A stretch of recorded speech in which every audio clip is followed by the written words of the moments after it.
வணக்கம் மாணவர்களே. இந்த வீடியோல 9ஆம் வகுப்பு கணிதம் அலகு 3 இயற்கணிதம் இதுல எடுத்துக்காட்டு 3ல் 20 பார்க்க போறோம். என்ன கொடுத்துருக்காங்க பாருங்க. கீழ்காண்பவற்றை விரித்தெழுதுக. பாருங்க, x + 5 x + 6 x + 4 இதை நம்ம விரித்தெழுதணும். அதுக்கடுத்து இதையும் விரித்தெழுதணும். இப்போ இது ரெண்டுக்கும் நம்ம ஒரே ஃபார்முலா தான். ஃபார்முலா என்ன பாருங்க. Formula x + a into x + b into x plus c equal to x இன் அடுக்கு 3 plus a plus b plus c into x plus ab plus bc plus ca into x plus abc இதான் formula. இப்போ பாருங்க, நம்ம கணக்கில் என்ன இருக்கு பாருங்க.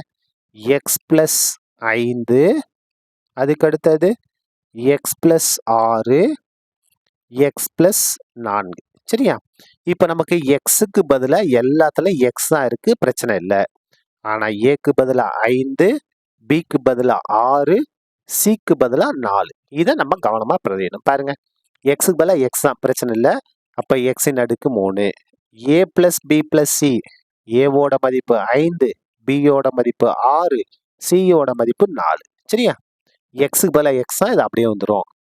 Plus இந்த இடத்துல பாருங்க, எதை நம்ம பெருக்கி எழுதணும். ஏவையும் பியும் பெருக்கி எழுதணும். ஏவோட மதிப்பு 5 பெருக்கல் பியோட மதிப்பு 6. அதுக்கடுத்து பிளஸ் போட்டுக்கலாம். பிஎஸ்சியும் பெருக்கி எழுதணும். பியோட மதிப்பு என்ன பாருங்க. பியோட மதிப்பு இந்த இடத்துல எக்ஸ் ஸ்கொயர். சரி, அந்த ஃபார்முலால இந்த இடத்துல எக்ஸ் ஸ்கொயர் வரும். அப்போ இங்கேயும் எக்ஸ் ஸ்கொயர். சரியா? கொஞ்சம் கவனமாக எழுதிங்க. முதல்ல இந்த இடத்துல எக்ஸ் ஸ்கொயர் வந்துடும். இப்போ இங்கே எக்ஸ் ஸ்கொயர் போட்டாச்சு. பாருங்க, ஏவையும் பி பெருக்கிட்டோம். அதுக்கு பிஎஸ்சியும் பெருக்கணும். பியோட மதிப்பு 6 பெருக்கல் சியோட மதிப்பு 4 பிளஸ் அதுக்கு அடுத்து பாருங்க சிஏ, சியோட மதிப்பு 4 பெருக்கல் ஏவோட மதிப்பு எத்தனை 5, வெளியில என்ன வரும் எக்ஸ் வரும், எக்ஸ் பிளஸ் ஏபிசி, ஏபிசி ஏவோட மதிப்பு 5 பெருக்கல் பியோட மதிப்பு 6 பெருக்கல் சியோட மதிப்பு 4. இது சுருக்கிட்டோம்னா நமக்கு தேவையான ஆன்சர் கிடைச்சிடும். பாருங்க, ஈக்குவல் டு எக்ஸின் அடுக்கு 3, 4 6 கூட்டினா 10, 10 5 15, அப்போ 15 எக்ஸ் ஸ்கொயர். அதுக்கு அடுத்து பாருங்க, ப்ளஸ் போட்டுக்கலாமா. இந்த இடத்துல 5 30 ப்ளஸ் 6 24 ப்ளஸ் 4 20, இந்த எக்ஸ் அப்படியே வந்துடும். ப்ளஸ் இதை பெருக்குங்க, பெருக்குமா. 5 30, 30 4 பெருக்குனா 120. இப்போ பாருங்க, லாஸ்ட் ஸ்டெப் எழுதிடலாமா. ஈக்குவல் டு எக்ஸின் அடுக்கு 3 பிளஸ் 15 எக்ஸ் ஸ்கொயர். எல்லாத்தையும் கூட்டுவோமா. 30ஐயும் 20 கூட்டினா 50, 50 24 கூட்டினா 74 எக்ஸ் அப்படியே வந்துடும். இந்த பிளஸ் 120 அப்படியே வந்துடும். இதான் என்னது நமக்கு தேவையான விரிவாக்கம். என்னது எக்ஸின் அடுக்கு 3 plus 15 X square plus 74 X plus 120. சரியா? இப்போ பாருங்க, அடுத்தது நம்ம ரெண்டாவது பார்க்க போறோம். ரெண்டாவது என்ன கொடுத்துருக்காங்க பாருங்க.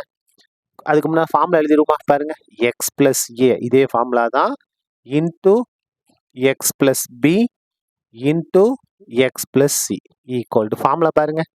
எக்ஸின் அடுக்கு 3 plus A plus B plus C into X square plus AB plus BC plus CA into X plus ABC. இதான் ஃபார்முலா. இப்போ நம்ம கணக்கு எடுத்து எழுதுவோம். கணக்கில் என்ன இருக்கு பாருங்க. 3x minus 1, 3x plus 2, 3x minus 4. சரியா? இப்போ பாருங்க, எக்ஸுக்கு பதிலாக 3x தான். பாருங்க, எக்ஸுக்கு பதிலாக என்ன இருக்கு 3x. ஆனால் ஏக்கு பதிலாக மைனஸ் 1, பிக்கு பதிலாக 2, சிக்கு பதிலாக மைனஸ் 4. இதை நம்ம கவனமாக உள்ள பிரதியிட போகிறோம். பாருங்க, எக்ஸுக்கு பதிலாக என்னது 3x, இந்த அடுக்கு 3 அப்படியே வந்துடும். Plus A plus B plus C, ஏவோட மதிப்பு மைனஸ் 1, பியோட மதிப்பு பிளஸ் 2, சியோட மதிப்பு மைனஸ் 4 இன்டூ எக்ஸ் ஸ்கொயர். எக்ஸுக்கு பதிலாக 3x அடுக்கு 2. இப்போ பாருங்க, பிளஸ் எதை பெருக்கணும், ஏவையும் பியையும் பெருக்கணும். ஏவோட மதிப்பு மைனஸ் 1 பெருக்கல் எதோட மதிப்பு பியோட மதிப்பு 2. சரியா? பிளஸ் பியவும் சியும் பெருக்கணும். பிஎஸ்சியும் பெருக்கணும். பியோட மதிப்பு 2, சியோட மதிப்பு மைனஸ் 4 பிளஸ் அதுக்கடுத்து சியும் ஏவையும் பெருக்கணும். சியோட மதிப்பு மைனஸ் 4, ஏவோட மதிப்பு -1. வெளியில் என்ன இருக்கு பாருங்க எக்ஸு. இந்த கணக்கில் எக்ஸுக்கு பதிலாக நமக்கு என்ன இருக்கு 3x. என்ன இருக்கு 3x. இப்போ பாருங்க ப்ளஸ் லாஸ்ட்ல ஏபிசி. ஏக்கு பதிலாக -1, பிக்கு பதிலாக 2, சிக்கு பதிலாக -4. இப்போ சுருக்கிட்டோம்னா நமக்கு தேவையான ஆன்சர் கிடைச்சிடும். பாருங்க ஈக்குவல் டு 3 அடுக்கு 3னா 3 தடவை எழுதி பெருக்கணும். 3 பெருக்கல் 3 பெருக்கல் 3 3 9 9 3 27 எக்ஸின் அடுக்கு 3. அதுக்கு அடுத்து பாருங்க பிளஸ் இந்த இடத்துல பாருங்க இந்த 2 நம்ம அப்படியே எழுதிக்கலாம் +2 சரியா. -1 மைனஸ் ஒரே குறினா கூட்டுவோம். கூட்டி அதே குறியை போடணும் இல்லையா.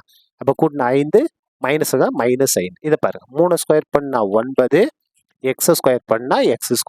சரியா. இப்போ இங்கே வாங்க ப்ளஸ் இதை நம்ம சுருக்க போகிறோம். சுருக்கிடுமா ப்ளஸ்ஸே மைனஸ் பண்ணால் மைனஸு, ஓ2 2. இந்த இடத்துல பாருங்க ப்ளஸ்ஸே மைனஸ் பண்ணால் மைனஸு, 2 8, மைனஸே மைனஸ் பண்ணால் ப்ளஸ்ஸு, 1 4 4 இன்ட்டு வெளியில் என்ன இருக்கு 3x இந்த இடத்துல இருக்கு சரியா. ப்ளஸ் இப்போ இது எல்லாத்தையும் பெருக்க போகிறோம். மைனஸ் மைனஸ் ப்ளஸ்ஸு, ஓ2 2, 2 8. இது சுருக்கிடலாமா. இப்போ பாருங்க ஈக்குவல் டு 27 எக்ஸின் அடுக்கு 3. அதுக்கு அடுத்தது ப்ளஸ் இதை சுருங்க 2 -5 வேறு குறி. அப்போ கழிக்கணும். 5ல் 2 கழிச்சா 3. பெரிய நம்பருக்கு மைனஸ் அப்போ -3 9x². ப்ளஸ் இது சுருக்கிடலாமா. இது 2 இது பண்ணுங்க -2 -8 அப்போ -10. -10 + 4 -10 + 4 வேறு குறி. அப்போ கழிப்போம். கழிச்சா என்ன வரும் 6.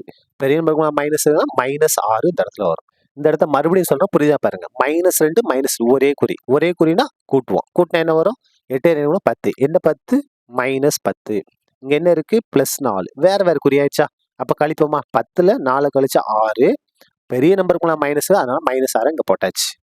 இந்த 3x எந்த மாற்றமும் இல்லை. இந்த +8 எந்த மாற்றமும் இல்லை. இப்போ ஆன்சர் எழுதிடலாமா பாருங்க ஈக்குவல் டு 27 எக்ஸின் அடுக்கு 3. ப்ளஸ்ஸே மைனஸ் மைனஸு, இங்கே ஒரு 3 இருக்குது, இங்கே ஒரு 9 இருக்குது. 3 9 27 x². இங்கே ஒரு ப்ளஸ், இங்கே மைனஸ். ப்ளஸ்ஸே மைனஸ் மைனஸு, 6 18 எக்ஸு. கடைசியில் இந்த +8 வந்துடும். இதான் என்னது நமக்கு தேவையான விரிவாக்கம். இதோட இந்த கணக்கும் முடிந்தது. நன்றி.